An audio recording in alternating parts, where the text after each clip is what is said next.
Selamat siang, Mary. Ya, kita perkenalan dulu ya. Ya. Mulai dari Kak Sri duluan.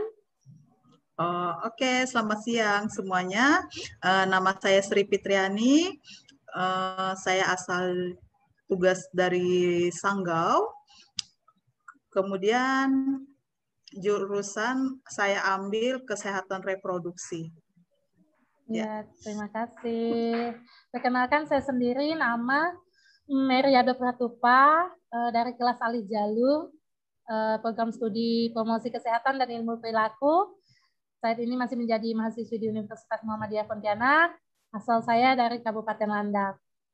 Baiklah, kita di sini ingin membahas mengenai pentingnya etika dan moral saat pandemi yang kita hadapi saat ini. Ya kan, Kak Sri? Iya. Ya, nah, Kak, kita mau sharing nih, Kak.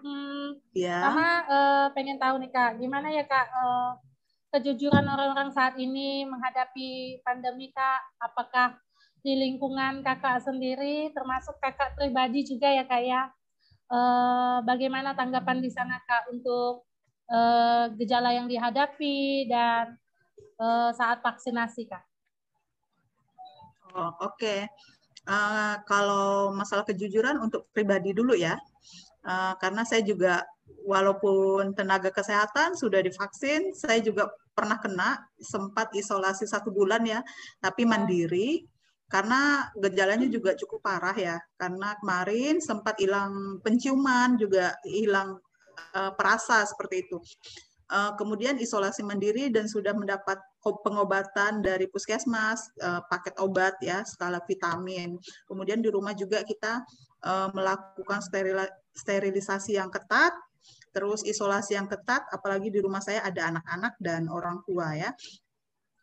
Tapi puji Tuhan selama isolasi 1 bulan di rumah secara mandiri, puji Tuhan semua keluarga sehat dan semua sehat ya, termasuk saya pun kembali normal. Nah, untuk masyarakat, khususnya di tempat tugas saya ya di daerah Sanggau, khususnya itu masih banyak masyarakat yang tidak mau peduli tentang gejala-gejala yang mereka rasakan seperti itu. Walaupun mereka sudah ada gejala seperti batuk, hilang penciuman, malah mereka seolah-olah takut untuk diperiksa ke puskesmas, takutnya COVID katanya ya. Karena kalau sudah masuk puskesmas, di pikiran mereka nanti susah, apalagi kalau sempat isolasi gitu. Jadi ketakutan mereka itu lebih besar. Terus masalah untuk vaksinasi bagi masyarakat di sini, sebagian besar masyarakat di sini sudah sadar gitu ya untuk vaksinasi. Kemudian pemeriksaannya juga sudah ada juga yang itu, ada yang sudah sadar arti kesehatan. Kemudian masih ada tuh beberapa yang masih ngeyel seperti itu. Oh gitu ya, Kak ya. Berarti termasuk masyarakat di sana kurang jujur ya, Kak ya, kalau ada menghadapi gejala ya, Kak ya. Iya. Padahal kita di sini dituntut untuk jujur ya, Kak, karena demi kebaikan kita juga ya, Kak ya, demi kebaikan bersama. Takutnya kayak kita ada ngalami seharusnya kalau ada gejala seperti batuk pilek, kemudian hilang indera penciuman ya, Kak ya, setidaknya kita udah harus jujur untuk melakukan pemeriksaan antigen, baik itu PCR atau swab antigen ya, Kak. Iya. Nah, untuk Mary sendiri bagaimana di sana? Saya sendiri pribadi juga pernah mengalami sih di bulan April, juga pernah seperti hilang indera penciuman dan hilang indera rasa. Jadi tidak bisa merasakan apa-apa. Nah, saat itu saya langsung isolasi mandiri, belum sempat melakukan PCR, tapi nggak lama saya pulih kembali. Puji Tuhan, sampai saat ini kondisi baik-baik saja. Nah, di situ juga kita sebagai medis, Kak, gimana nih, Kak, pemberian edukasi di sana, Kak, untuk masyarakatnya?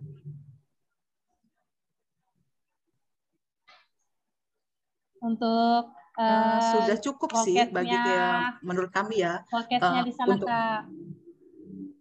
Ya, sudah, karena kami juga melakukan pembagian masker, penyemprotan rumah ya dengan disinfektan sudah dilakukan semua sih. Cuma ini kalau masalah masker ini ya balik lagi tadi itu ya, kesadaran masing-masing aja sih. Ya tetap masih ada yang ngeyel ya. Seperti itu. Tapi kita sebagai tim medis pastinya udah memberikan edukasi ya Kak pada masyarakat yang tadinya Udah. tidak mematuhi prokes. Termasuk saya di sini juga di Landak ya. Satgas Iya. COVID-19 juga sudah memperlakukan pembatasan usaha mikro, dan Iya. setiap dusun, kades-kadesnya juga ada pengadaan seperti tong pinguin untuk cuci tangan, Iya. dan masyarakatnya juga terlihat patuh sih untuk saat ini masih memakai masker, dan kita pastinya tetap protokol lah ya kayak jaga jarak, Ya. pakai masker, cuci tangan selalu. Iya, di sini juga masih ada desa-desa yang tertutup, apa yang sudah ditutup, masih ditutup maksudnya. Jadi warga luar yang ingin masuk itu susah. Oh gitu. Masih ada. Iya. Iya.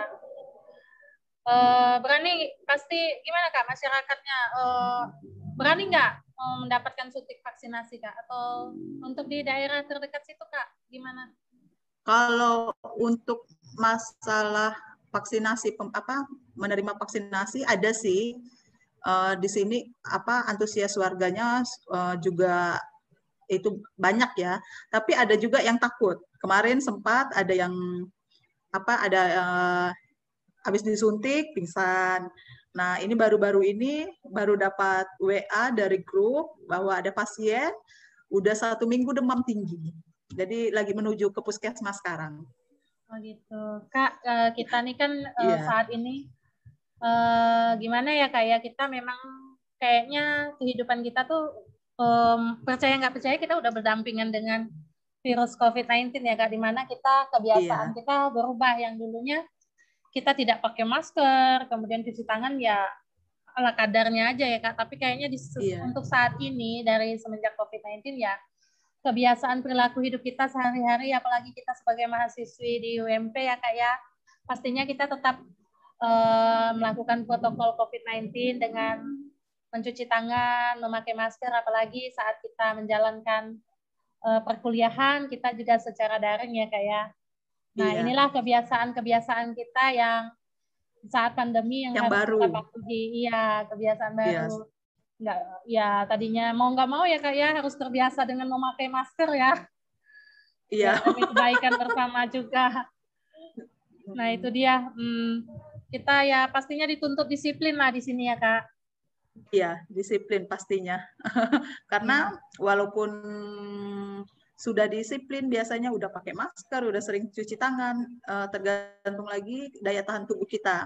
Tapi kalau daya tahan tubuh kita kuat dan suplemen yang masuk di dalam tubuh kita sudah cukup atau lebih, itu mudah-mudahan kuat untuk menghadapi COVID.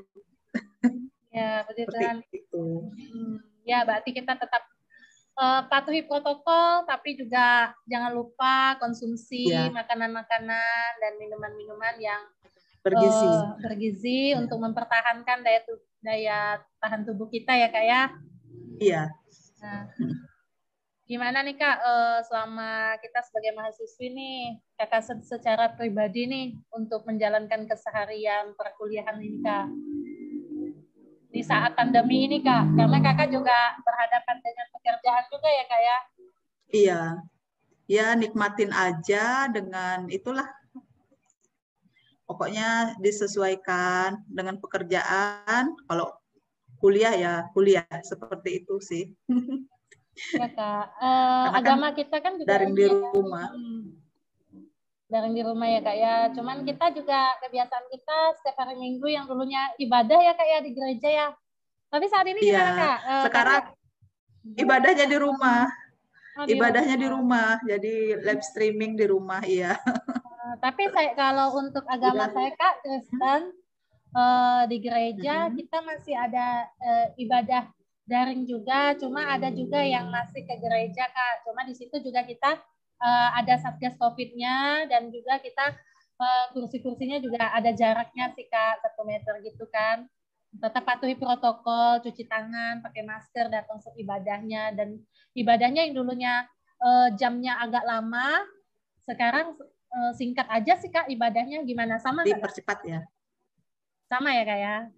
Kalau kalau untuk yang di gereja sama sih, karena kan kebetulan saya ada mama, bapak yang udah lansia ya.